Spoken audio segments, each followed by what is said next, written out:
Hello everybody, my name is Johanna.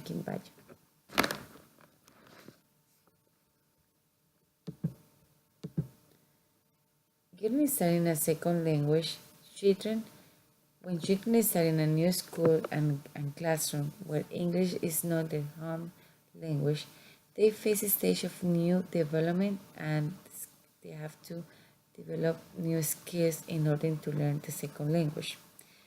They fall what is called the bilingual discourse is when children trying to keep using their native language to communicate around children that don't speak their language, as they were understand, but they receive a feedback in a language that they don't really speak. So it's when they realize that the children, the new classmates, don't speak the language. So this they don't have any type of relationship with the other kids at the beginning. It's just they will be able to interact in activities that they are manipulative objects activities, but in intelligible verbal activities, the response was gonna be unsuccessful. In the classroom, when children were involved in verbal lessons, they tried to give answers to teachers' questions, even though the teacher couldn't understand them. But the teacher tried to involve the children into the activities and integrate the second language learners into the classroom, even though that the teacher don't understand what the second learners language say. This is a way to make the new students feel like welcome in the classroom, even though that they won't be able to hold any kind of conversation or they won't be able to communicate at the beginning. They are gonna make the students to feel part of the classroom. They have different kinds of periods during this learning process. One is called the nonverbal period. Is when children's up to trying to the children's up to start trying to communicate in their home language in the classroom. And when they discover that people around them don't speak their language, they stop trying and they stop talking in their native language. So they just want to be silent, and in this period, children start decide to just observe and to listen the other children and the teacher in the activities and in the lessons. Until they feel more confident to approach the peers using English words, they're gonna be all in that stage of observing and listening. This period seems to be the most frequent among second language learners in the classroom. The length of time in this period seems to be related to child age, but it seems like a younger children seems to hold this new period longer than older children. Also, they have in the nonverbal communication, they have what is called the isolation reaction. Isolation is when the child decide to sit down with the kids, for example, at the circle time, just decide to be on the other side of the classroom. In this isolating part, the second learning language is keep observing and keep listening what the English speaker, English native speaker students say or react. So that way they are learning by observation and by listening the second language. Even though they don't speak English, they don't will be able to communicate with words. The students, the second learning language students, will be able to communicate by using the body and using gestures and using corporal movement. That way we're gonna be able to communicate with the teachers and they're gonna be able to request help or also to react to certain uncomfortable situations. One of the techniques that they use in is getting attention getting. That is the most common way for children to communicate what they need or what to has to express to other by showing or pointing the object. But this way of interaction is not always successful since it depends on the receptor disposition, on the interpretation's ability to understand what the nonverbal communicator is trying to say.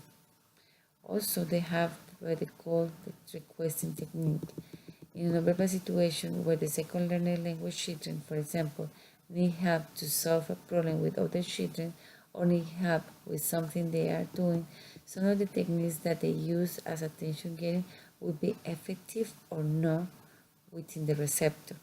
Sometimes even just to point at the desired object or to sit down with a front face won't give sufficient information for the receptor to understand what the child is trying to communicate. It depends of his or her ability to understand the message and help the child of giving adequate response for what they need. In this type of communication, the second language learner has two choices. One is up to try to solve it and try to get the things by himself, or the other is to just quick and wait until the third party will be willing to help. Protesting is also another way for children to communicate. They learn that by using certain type of behavior, like whimpering, screaming, shrinking, or even pushing, they manifest to others their disagreement with uncomfortable situations that they don't agree with. This type of reaction that makes other students to understand and even to move back. This type of protesting behavior, where words are no need to express, make clear about the child's intentions to communicate. Joking is another technique used by the second learners language students. Everybody knows that the universal language is laugh. So when children are particularly well known for this type of communication, they start playing and making funny faces. Children are able to interact and get involved in a social relationship where they don't need to express words in order to communicate between each other. By playing, they are able to follow the game's dynamics and then to enjoy everybody's participation and feel acceptable without any language barrier. They have also they present also the social consequence of nonverbal communication. When the child decide to stay in a mute, isolating, or no interaction communication for a extended period of time, the students, the regular students, up to avoid the children, to ignore the children, try to, if the children was invisible, or also have the other reaction when the children start treating the second learners student as a baby or as a little one. So they start taking care of the kid, of the student. They start helping the kid and cleaning after them, and also they do linguistic modification in order to try to make the new student understand the language. But the second learner language have different techniques of learning the new language. Some of them is getting data. Children that they are learning the second language, they start getting all the information, the most information that they can about words, how to use them, grammar, sounds, phonetic sounds, in order to be able to construct the words and to be able to recognize them and to apply in the different situations. This is important for the children progress, even though they're gonna find ways to communicate with other children and even with the teacher. They're gonna be able also to construct their own words and also to construct the phrases based on what they collect on the database.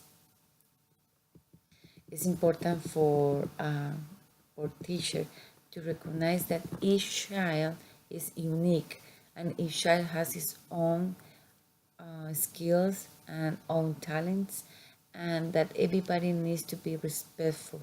As a teacher, we need to provide an environment of love, environment respect, or environment of kindness, or environment where everybody is gonna feel essential part and member of the classroom. It's important that we recognize our uniqueness and we recognize that everybody is special.